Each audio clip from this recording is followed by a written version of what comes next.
আমাদের এখানে একই অবস্থা। ৩৬ জন ডক্টরের মধ্যে মাত্র ১৪ জন আছে আমার একটা উপজেলায়।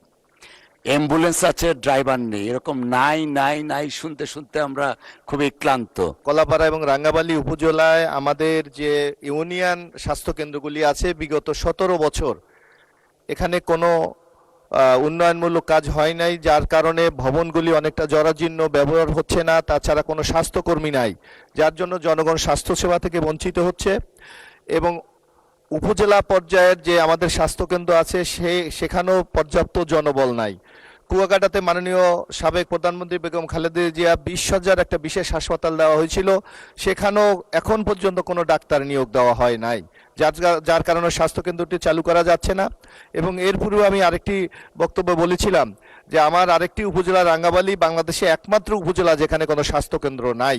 সুতরাং অনতিবিলম্বে এই সকল বিষয়ে প্রয়োজনীয় ব্যবস্থা গ্রহণ করার জন্য আমি মাননীয় স্বাস্থ্যমন্ত্রীর দৃষ্টি আকর্ষণ করছি। এবং জনবলের কারণে মানুষ স্বাস্থ্যসেবা থেকে বঞ্চিত হচ্ছে, অতি দ্রুত সেখানে যাতে জনবল নিয়োগ দেওয়া হয় তার জন্য আমি দৃষ্টি আকর্ষণ করছি। আপনাকে ধন্যবাদ। মাননীয় সদস্য, আপনাকেও ধন্যবাদ। ইউ আর প্রিভিলেজড, আপনি আপনার কনস্টিটিউয়েন্সি সম্পর্কে বলতে পারছেন, আমি পারছি না। আমাদের এখানে একই অবস্থা।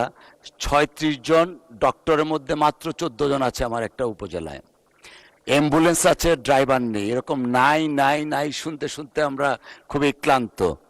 এনিওয়ে, ধন্যবাদ আপনাকে।